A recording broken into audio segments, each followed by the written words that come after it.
শুনছে, কিন্তু এই কথাগুলো তো ময়দানে কেউ বলি না আমরা, বলার মতো সেই সুযোগ ছিল না। এখন এখন সুযোগ আছে, এখনো বলি না। সুযোগ আছে, এখন সুযোগকে কাজে লাগাই। বলতে হবে, বললে মানুষ মনে এই যে জড়তা, হ্যাঁ, এই জড়তা এই জড়তা ভাঙতে হবে। ঠিক আছে, জড়তা দূর করতে হলে আমাদের যেখানে যতটুকু সামর্থ্য আছে ওই সামর্থ্য নিয়ে কাজ করতে হবে। আমাদের সবচেয়ে বড় সমস্যা হলো আমরা ভীতু, হ্যাঁ, মানে কিছু লোকে কিছু বলে, এই যে একটা মানসিকতা, এটা দূর করতে হবে।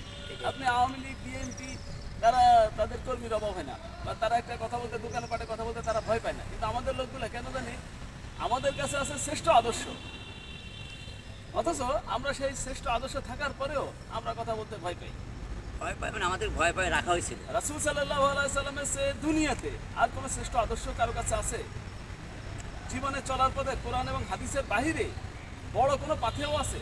কিচ্ছু নাই, অথচ এগুলোই আমাদের সম্পদ। আমরা এরপরেও কেন জানি আমরা কালকে আমার দোকানে আওয়ামী লীগের এক সমর্থক আর কি, গোড়া সমর্থক, এই লম্বা চড়া বসা, আমাদের এক ভাই সে টেলিফোনে বলতেছে যে আমি এসকে এলাকায় আছি, দাওয়াতি কাজ করবো, এটা সেটা এগুলো বলতেছে। খানিক্ষণ পরে ওই কথাটা নিচে ধরে নিছে, ওই ইমাম ভাই আগে তো এত সুন্দর করে বলতেন, চলতেন, এখন বলেন কেন? তাই আমি বললাম আগে বলতে দিছেন নাকি? আগে বললেই তো জেলে ভরে দিছেন। ঠিক আছে তো, আমি কইছি যে আগে বলতে দিছেন, এই আমাদের, কিন্তু আমি প্রতিবাদ করছি যখন তারা দুর্বলতার সুযোগ নিচ্ছে, না আগে তো বলতে দেন নাই। ঠিক আছে তো, এখন আমরা বলবো, আপনারা শুনবেন। কারণ আপনাদের অপকর্মের রেজাল্ট হলো এটা। আপনারা যদি স্পেস দিতেন আমরা বলতেও পারতাম, আপনারা আমাদেরটা শুনতেন, আপনাদেরটা আমরা শুনতাম, কিন্তু আপনারা স্পেস দেন নাই, কেউ কাউটা শুনতে দেন নাই। এখন আপনাদেরটাও আমরা শুনতে দিব না, আমাদেরটা আপনারা শুনবেন। আল্লাহ আল্লাহ হেদায়েত করুন। কি এমন শাসক হইলো, এমন শাসন ব্যবস্থা করলো, যার কারণে 14 গোষ্ঠী একসাথে দেশ ছাড়ে পালা যেতে বাধ্য হয়েছে।